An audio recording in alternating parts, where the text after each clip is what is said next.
Come in. Welcome. I'm E.G. Marshall. What are you doing right now? Give me the next hour of your life. Let me fill it full of mystery and suspense.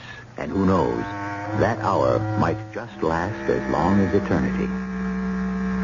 Is there a judgment? And is there a judge? At the very end, do we approach the final bar, the ultimate bench? We do, the philosopher tells us we do. And sitting there, ready to put on the white cap or the black, is the severest judge of all. And from his judgment, there is neither appeal nor hope of reprieve. For this judge, this last stern arbiter of our fate, is the very person each of us was meant to be. Our mystery drama, Every Blossom Dies, was written especially for the Mystery Theater by Sam Dan and stars Michael Tolan. It is sponsored in part by Buick Motor Division. I'll be back shortly with Act One.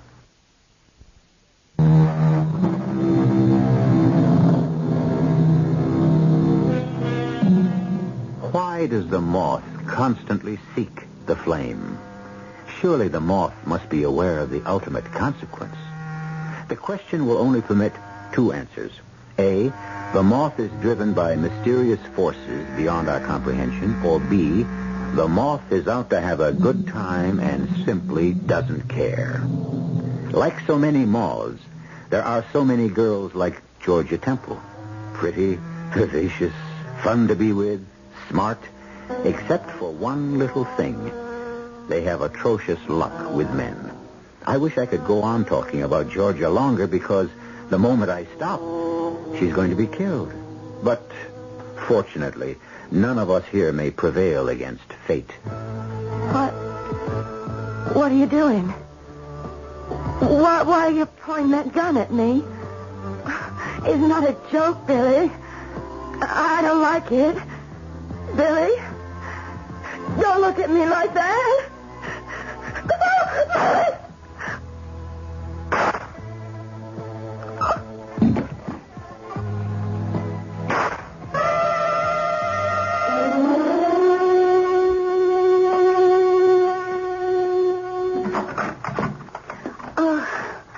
I was worried. Worried? Oh, you're late for dinner. Now, is it the first time, Barbara? No. And it won't be the last. But you usually call. I'm sorry. Did I ruin the steak? Steak? You ought to do the shopping. You're lucky to get stew. Well, if it's ready, I'm ready. You know, I was really worried, Bill. Why should you be worried? You mean a cop's wife doesn't have the right to worry? Oh, I'm not really a cop in that sense. I mean, I'm not in uniform. I'm called in after the crime, Jerry Ferris and me. Whatever shooting or stabbing... Please, Bill. The rough stuff has already happened. Jerry and I, we do the gentleman's job, the inquiry it's called. Well, you still should have phoned. That's right. And there's no excuse. I wanted to know about dinner, so I called the desk at 5, and they said you'd left for the day about an hour before. And, you know, it's 7:30 now. Well, darling, No, honey, I'm sorry. I have no right to ask. No, you have every right. No, not under these conditions. Barbara, if you want to know what I was... because that would mean that I'm taking that note seriously. Barbara, let me tell you. I don't believe that note. It was sent by some vicious psychopath. Darling, I want to explain. If a person has something to say to me about my husband, if anyone wishes to accuse my husband of infidelity, let that person face me openly and with proof. I'll tell you where I was this afternoon. I just know you wouldn't have another woman. Say, you are sure of me, aren't you? I know you, that's all. It's just a note like that. Well, it's upsetting. Darling, why didn't you let me see it? Because I could have taken it to headquarters and turned it over to the lab. I didn't want to get involved in anything, and... Oh, it's just a crank thing anyhow. I thought it'd be best all around if I just tore it up. I don't even know why I told you. Well, I'm just scared to think there are people with that type of mentality running around. Look, the fact is, I left headquarters completely resolved to get home early when I saw someone, a hoodlum who has no business in this particular territory. I thought I'd keep an eye on him for a while to see where he might lead me. And where did he lead you? To a rooming house where he's evidently living. So I filed him in my mind for future reference and came home. Well, I hope you like the stew. I made it with wine. How could it be bad? And a little music to aid the digestion.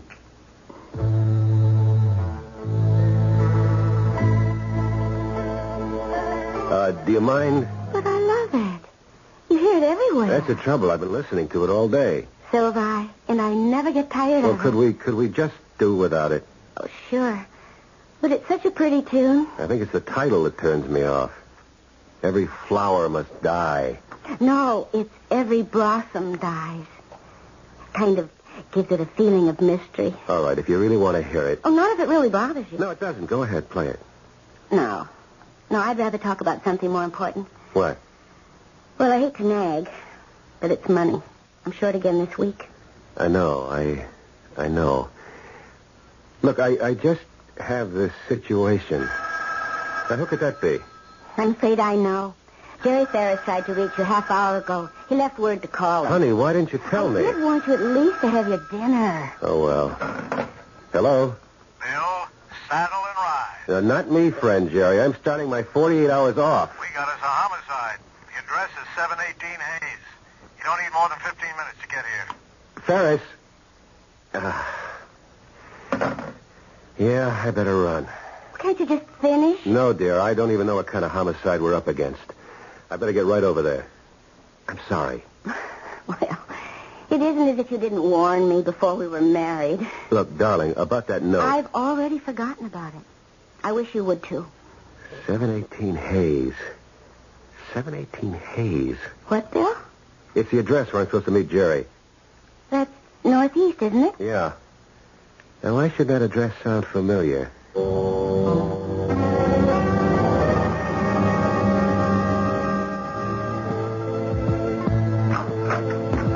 made good time. Jerry, don't you have an ear for music? That needle's stuck in a groove. I know. Well, turn the damn thing off. Don't be sore. I know I pulled you away from dinner. Why are you just standing there listening to that? I'll explain. The name on the door says Georgia Temple. Is that her on the floor? Yeah. Why? You mean Doc hasn't been here yet? Everybody's been here and gone. I decided not to move her until you showed up. I want to get some of that famous Bill Maitland insight. Well, I don't do too well on an empty stomach. Bill, we got to crack this one. The mayor, the DA, they're all up for re-election. Safety, that's the big thing today. Yeah, how can you knock it? Incidentally, you signed out at 4 to go home, and we couldn't reach you. I ran into a guy I knew from the Army. We stopped for a couple of beers. What do we got here? Her name was Georgia Temple. Turns out she's an old girlfriend of yours. I never knew a Georgia Temple. Now, let's get that famous Bill Maitland memory in gear. The name, Georgia Temple. Temple. Georgia Temple. Oh, there was that murder at the Carousel Club about a year ago. Keep going. Georgia Temple was the singer there. And we picked up everyone in the joint for questioning, and since we finished late at night, we gave her a lift home. You mean you gave her a lift home? You dropped me off first, as I recall. Because I had to pass your house first. I just mentioned the fact. I read nothing into it. Anyhow, I just dropped her off. I know. I kept thinking, what a shame. Both of us were married. That doesn't stop a lot of guys. But it short-circuits guys like you and me. You're too idealistic, and I'm too scared. No wonder that address sounded familiar. Yeah, well, we'll meet her again. Clothes aren't mussed up. No signs of a fight? No marks of any kind. Doc says just 3 shots. You been through the place? Just a quick glance around. Doesn't look like a robbery. There's her perched, good-looking portable TV. There's silver in the chest drawers. Now let's rule out robbery. And Doc's pretty sure she wasn't assaulted. No sign of forced entry, so evidently she knew the guy. There's a lot of anger, a great deal of passion involved here. Yeah, why? She was shot 3 times. Why? Why fire 3 shots? Any one of them would have been enough. 1 in the head, 2 in the heart. As if the killer were determined to annihilate her completely. Who do we look for? A disappointed boyfriend? Those are always good. Who found the body? The lady who has the apartment down the hall. I got her statement here. She kept hearing music. What music? This.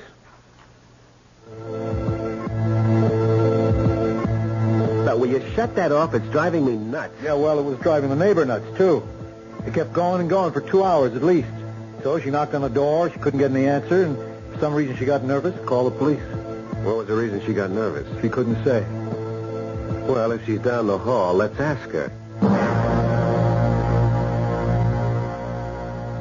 As I tell you, I heard the music, and I knew the needle must have been stuck.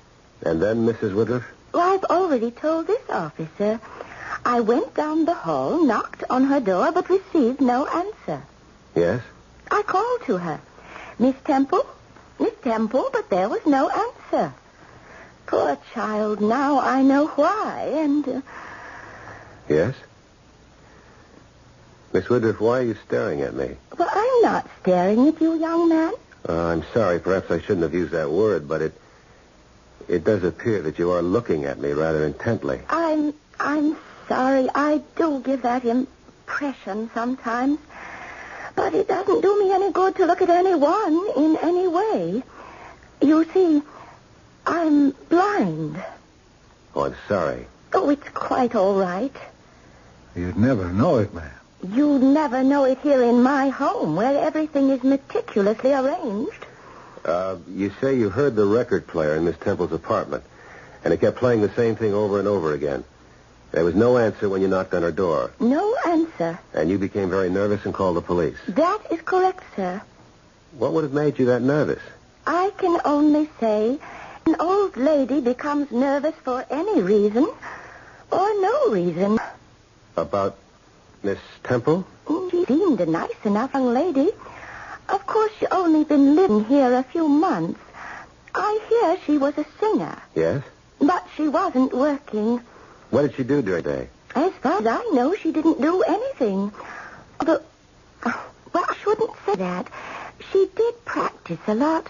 Voice, you know, and acting. You heard her do this? She had a tape recorder, and she'd work with it all day. Did she have any visitors? Well, I shouldn't say this. Say what? She had a gentleman friend. Who? I don't know who. He would come and go. I could hear them quarreling sometimes. About what? 2 things. Always the same 2 things. Money was the first. And the second thing? He was unwilling to divorce his wife. Now I know why I felt nervous. This time their voices had an especially ugly tone. There was anger. The man, did he have a distinctive voice? Well, I never heard it very clearly. It was always on the other side of the wall. What kind of voice was it? What kind? Well, I would say he had a voice that sounded very much like yours, Lieutenant. Very much like yours. If they say, physician, heal thyself, should they also say, policeman, investigate thyself? Well, there's such a thing as coincidence, and certainly we all know about circumstantial evidence. Right now, we only know that a girl named Georgia Temple has been shot to death in her apartment. We have no real evidence that could point to anyone. I'll be back shortly with Act 2. Georgia Temple was found shot to death in her apartment. The police are naturally asking the expected question, who killed Georgia Temple? So far, there isn't any evidence that would point to anyone. There is, however, a clue, a lead. It isn't much, but it's all we have, and it points at one person. And that person happens to be the police detective who is heading the investigation. Let me understand this, Mrs. Woodruff. You've heard this man's voice. Yes, Lieutenant. And it reminds you of mine? Well, it sounds like yours. They say that sightless people have remarkable hearing. Oh, it's like everything else. Some do, some don't. And the fact that your voice sounds almost exactly like the gentleman friend of Miss Temple's, well, that doesn't have to mean very much. After all, just as there are people who look very much alike, there are people who sound very much alike. Thank you, Mrs. Woodruff. I hope I've been able to help you, gentlemen. You were very helpful, Mrs. Woodruff.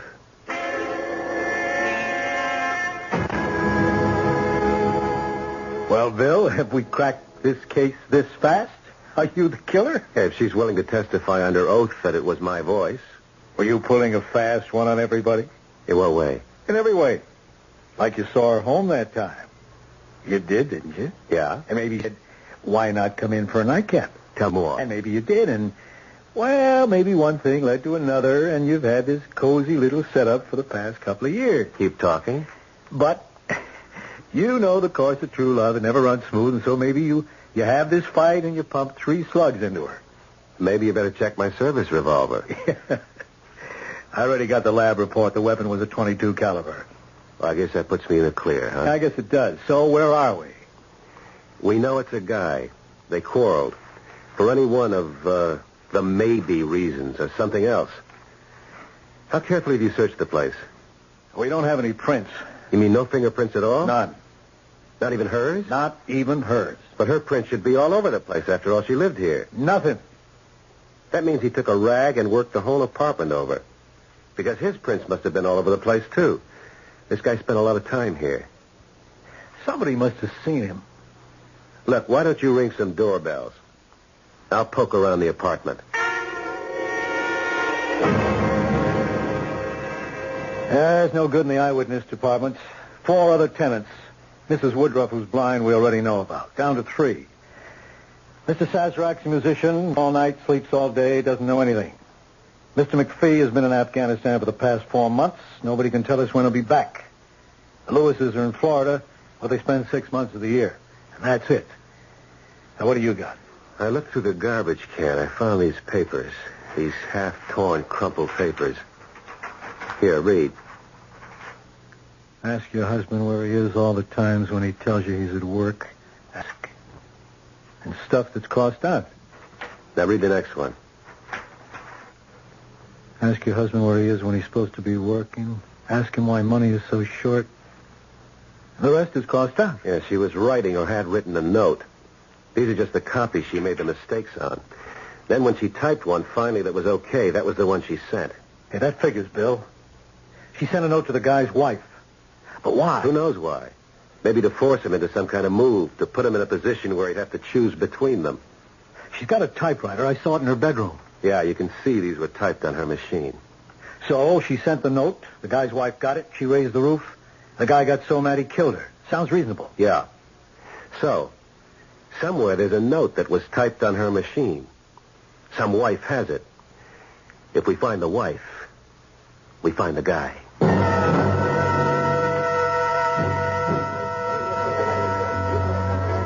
Hey, I remember you fellas. You're the cops that was in the place the night we had that unfortunate situation. Tell us about Georgia Temple. Poor Georgia. Is that all you can say? Well, that about sums it up. Poor Georgia. She left here about a year ago. Did she go to another job? Mm-mm. No, I guess you'd have to say she retired. At her age? Well, that's what it came to. Seems she started running around with a guy. Who? Nobody knows who. Anyhow, she must have been nuts about him. She quit singing just because he told her to. Why? I asked her. She said he doesn't want me to be an entertainer. He doesn't want to share me. So she quit. How did she live? He was supporting her. He must have been a man with money. No, not too much. Not the type that's got it to throw around. After all, she wasn't living in the lap of luxury. That's what she wanted. She could have done better. You think so? Oh, yeah. Oh, yeah, she was a kid who could have gone places. But you know, some gals, they just get tied in with the wrong guys. I guess you fellas see things like this every day. Maybe every other day.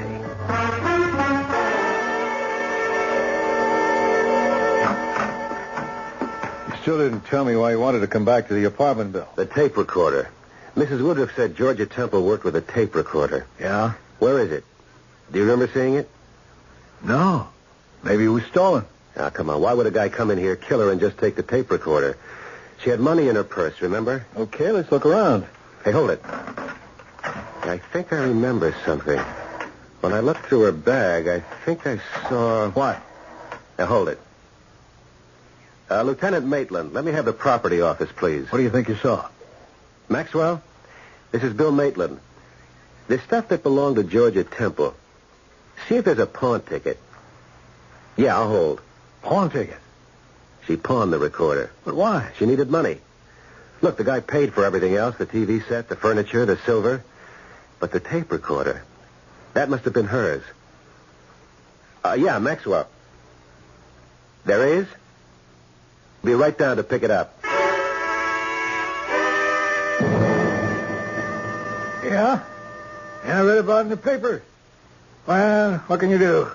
You gave her $50 for this tape recorder? It's a good one. High quality. Listen. Sweet justice, let there be no delay, nor shadow of suspicion. Delay. A, that A sound. Say A, not A. Well, great actress, you'll never be, Georgie. Back to the nightclubs for you. Let there be no delay. And let there be no delay tonight either. Have it out with Billy Boy without delay. Sweet justice, let there be no delay, no shadow of suspicion. Honey, if he doesn't shape up, you'll have to... Now, hold it. Let's run it back. And let there be no delay tonight either. Have it out with Billy Boy without delay. Billy Boy. Billy. Let it run. Sweet justice, let there be no delay, nor shadow of suspicion. Honey, if he doesn't shape up, you'll have to do something definite. Sweet justice, let there be Let there be what? a letter. We'll write a little letter, just a simple little note, guaranteed to get his goat. Ask your husband where he is all the times when he tells you he's at work. Where is he spending those long evening hours? Signed, one of the girls. Well, Billy Boy, that should get us some action. You won't have to worry about divorcing her. Maybe she'll divorce you. Mm-hmm. That's the way to write it. I guess that's all. So now we know his name. Billy.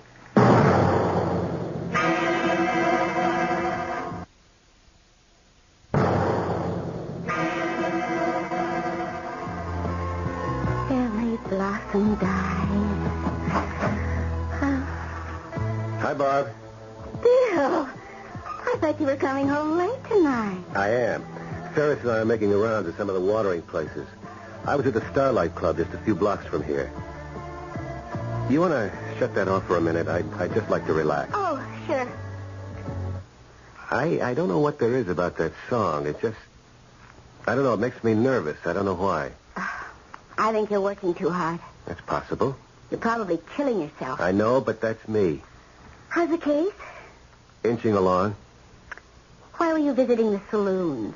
Somebody must have seen that girl out with this guy. They had to go somewhere. Why do you say that? You're a woman. Would you be satisfied just to sit home and wait for your man and never get to go out? Well, I do sit around here most of the time, don't I? I'm sorry. That's how it is. No, it's just that this has been an unusually busy year. No, it's just that you're an unusually busy cop. Your own partner, Jerry Ferris, is home a good deal of the time. I know, I talked to Janet. But I'm satisfied. No, Barbara, you shouldn't be. It isn't right.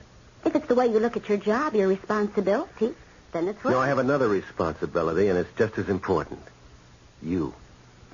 Bill, I don't mind. And I do understand because I love you. And I want you to be happy in your work. We're going away. Just as soon as this case is in the bag, I'm taking my leave. Do you realize I've got a whole month coming? Are you sure you And want... do you know where we're going? We're going to Europe. Europe? Oh, Bill. Oh, how can we even talk about it? You yourself said money's very tight. Yeah, but I think I'm out from under.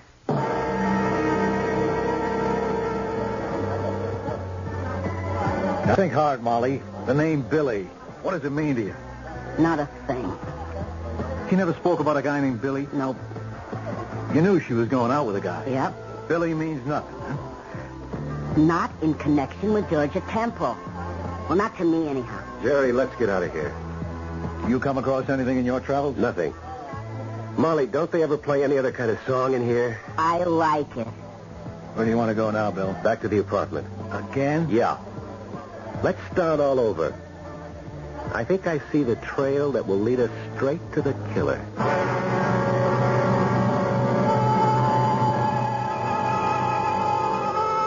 What do we know for sure? We know a girl was killed. We know a man named Billy is the killer. We know they quarreled over money. We're pretty sure Georgia wrote an anonymous note to Billy's wife. We also know the police detective who is investigating the murder is also named Bill. His wife received an anonymous note accusing her husband of being with another woman. Well, before you reach any definite conclusions, wait until I return shortly with Act 3.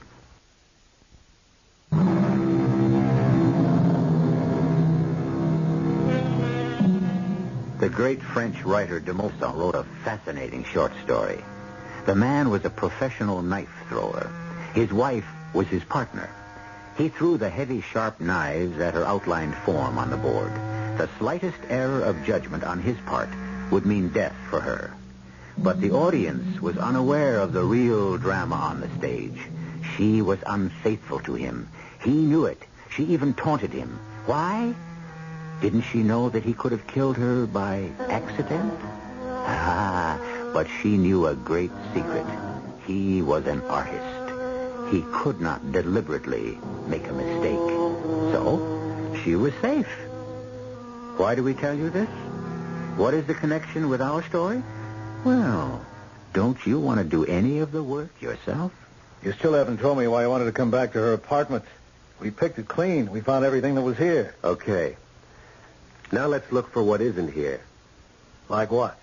The lab says she was killed because she was shot 3 times. It was a .22 caliber pistol. Yeah? Where's the gun? Well, it would have been great if the guy had left it here, but as you well know, killers aren't usually that considerate. No, I don't expect him to leave the gun. But what should have been here that wasn't? And they should have been on the floor. The shell casings. You fire a pistol, the shell cases are ejected. Now, would the guy stop to look for them and pick them up? Not likely. No, but for our guy, it is likely. Smart, capable killer. No mess, no fuss. He picks a weapon that makes hardly any noise, just a crack that could be an automobile backfire. No panic. He cleans the place from top to bottom, does away with all his prints. Chives. There's not a trace of him here. Another thing. Notice this closet. It's empty. Would a woman have an empty closet in her house? Never. So what does it mean? Means he kept some clothes here. That's right. And he removed all traces of them. And of himself. Well, we kind of knew all this about him, Bill. How do we move ahead? What did he do with the gun? He got rid of it. Right. He wouldn't keep that gun 5 seconds longer than necessary. He knows he has to get rid of that weapon. But where? Okay, where? You're this guy. You just killed her. You've got the gun. You go to your car. You drive off. Now, just 900 yards from here is the bridge over the Westland River. A very deep, fast-flowing, murky body of water. So you stop the car. Is there a better place? You know, Bill, you say this as if you can actually see it. It's just a question of putting yourself in the killer's place, that's all.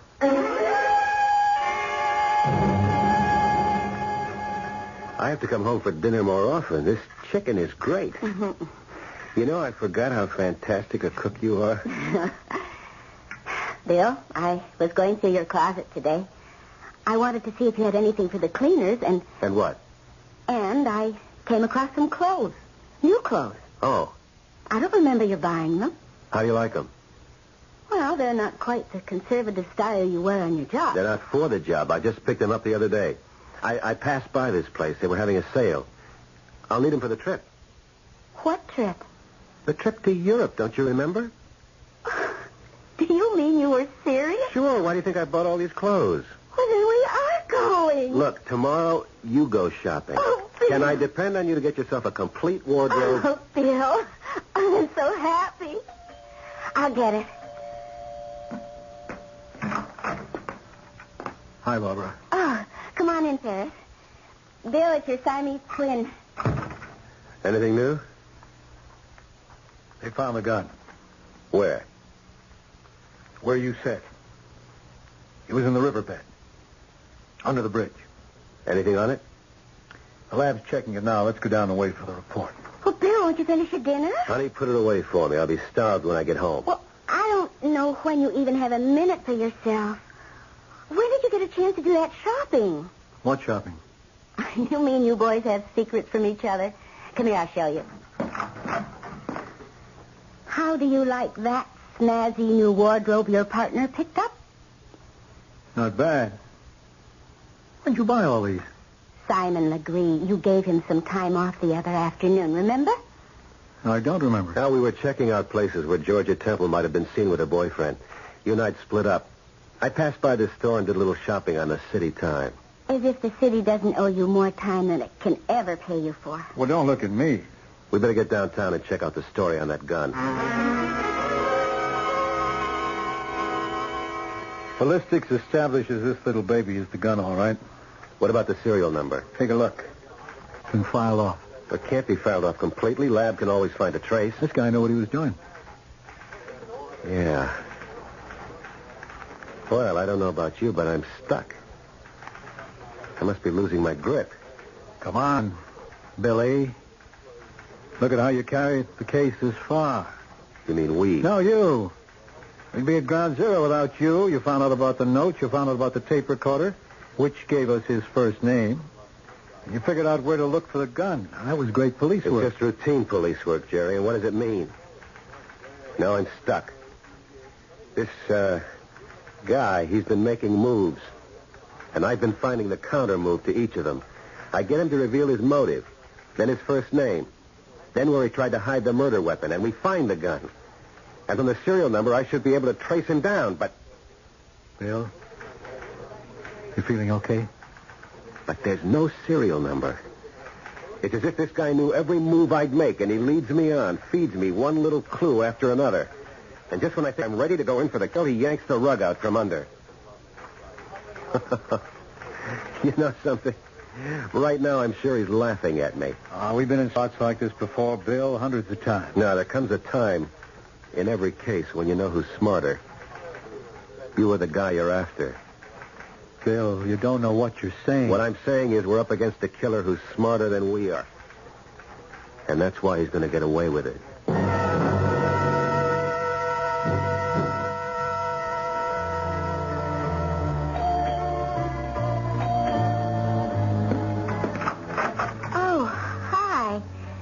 Jerry, Bill's left already. I know. I came to see you. Oh, well, come on in. What's he got there? Portable typewriter. Oh. Well, can I do something for you, Jerry? Well, you'll have to answer a question, Barbara. Oh, my, you sound serious. I should. It's a matter of life and death. Barbara, did you get a note? A typewritten note suggesting that Bill might be seeing another woman? What are you talking about? I said it's a matter of life and death. No, it's a matter of my own personal and private business. A note by a girl named Georgia Temple. Georgia? You mean the one who was murdered? Yeah. Well, but what would that have to do with... Barbara, you did get the note. How'd you know? It's the only thing that makes sense. The only possibility left. Why would she write me a note about Bill? I said we have to help him. Help him? Do what? Get the killer. You see, right now, he's stuck. He needs a hand. He needs a clue. When we first came across the idea of the note, he said the note, some wife has it. If we find the wife, we find the guy.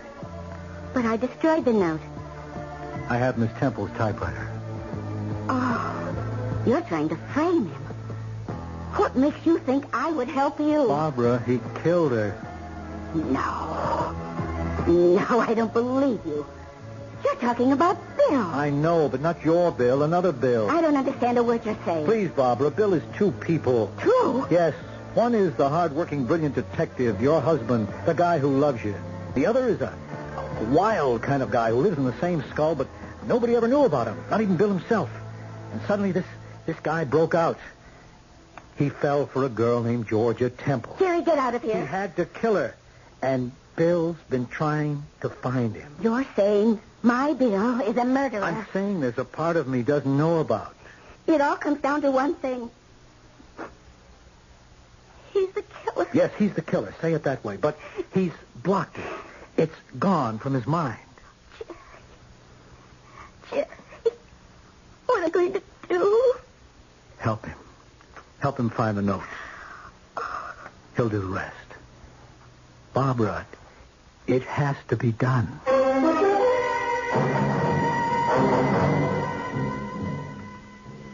Mind if I put something on the record player, Bill?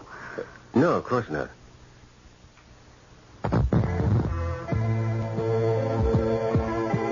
How did he know enough to get rid of the serial number? What are you saying, darling? He knew enough to file it down all the way. I would have had him. Why do I see it so clearly? Actually, it's the way I would have done it myself. But I'll get him. He left something loose. He couldn't have tied everything up. Barbara, don't you hear that thing? It's stuck. Well, if it bothers you, turn it off. Well, that silly thing bothers me even when it isn't stuck. Every blossom dies. What a name for a song. Well, turn it off, honey, if it bothers you so much. All right, I will. Did you drop this piece of paper on the floor? What piece of paper? Here. Huh? What does it say? It says, Dear Mrs. Maitland, ask your husband where he is all the times when he tells you he's at work. Where's he spending those long evening hours? Hi, Bill. I think I found a new lead. Forget it. We just won the whole ball game. We found the note. Oh, Bill. Note? The note Georgia Temple wrote to the guy's wife. Remember what we said? Find the wife and you got the guy. Yeah. We got the wife. Dear Mrs. Maitland. Her husband's the killer. Her husband. Yes, Bill? But I'm her husband. Yes, Bill. No. No, I didn't kill her. I didn't kill her. Bill? Tell that to Detective Lieutenant Bill Maitland. Tell the detective you didn't kill her. Oh, Bill. Barbara, I didn't. How could I? I don't care, Bill. I'll stay with But you. I didn't. You see it now, Bill. I... Bill, can you?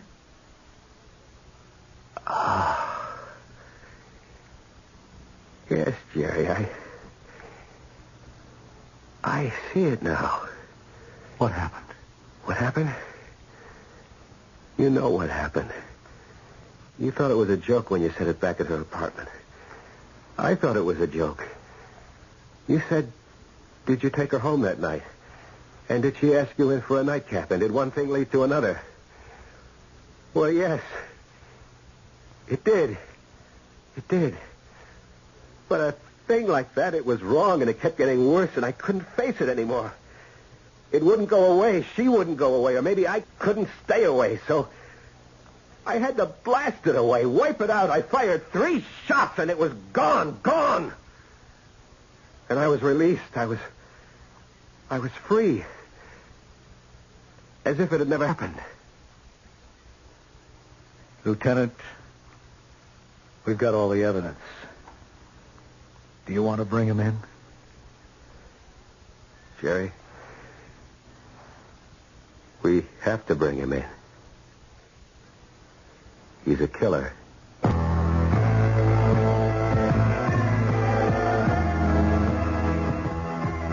Temporary insanity was the way it finally wound up legally. Bill is no longer a cop. He had undergone a long period of treatment, and he and Barbara live quietly together now. Bill's life isn't very exciting, but it has other satisfactions. At least, Bill knows who he is. I shall be back shortly.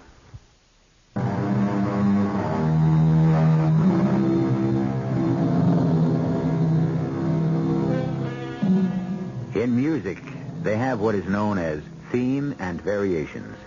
Often one composer will take a theme written by another and write a beautiful series of variations on it. The basic theme of today's story was, of course, Dr. Jekyll and Mr. Hyde, which was a variation by Stevenson on a famous medieval legend. Jekyll and Hyde, a famous partnership which only requires one person. And you find it so often in almost everyone. Our cast included Michael Tolan, George Petrie, Catherine Byers, and E.V. Juster. The entire production was under the direction of Hyman Brown. This is E.G. Marshall inviting you to return to our Mystery Theater for another adventure in the macabre. Until next time, pleasant dreams.